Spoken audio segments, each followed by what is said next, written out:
কদিন আগেই ইনস্টাগ্রাম পোস্টে মা হতে যাওয়ার ঘোষণা দিয়েছেন বলিউডের জনপ্রিয় অভিনেত্রী দীপিকা পাডুকোন। সবকিছু ঠিক থাকলে আগামী সেপ্টেম্বরে প্রথম সন্তানের জন্ম দেবেন তিনি। ফলে স্বাভাবিকভাবেই জল্পনা শুরু হয়ে গেছে। এই পোস্টে দীপিকা সন্তান জন্মের সময় উল্লেখ করেছেন। ইনস্টাগ্রাম পোস্টে বাচ্চার জামা, জুতো, টুপির ইমোজিও দিয়েছেন দীপিকা। সন্তান আসতে এখনো মাস 8 বাকি। তবে তর সইছে না হবু মায়ের। সন্তানের নামও ঠিক করে ফেলেছেন তিনি। রণবীর দীপিকা দুজনেই বাচ্চা ভালোবাসেন। এক সাক্ষাৎকারে দুজনেই বলেছিলেন সন্তানের কথা ভাবছেন তারা।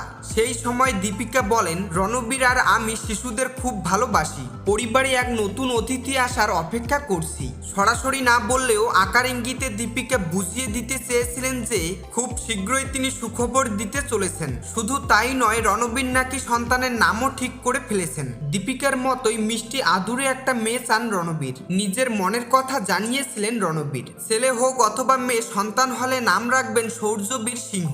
কন্যা নাকি পুত্র। রণবীর দীপিকার ঘর আলো করে কে আসবে? সুখবর পাওয়ার জন্য অপেক্ষা করতে হবে সেপ্টেম্বর পর্যন্ত।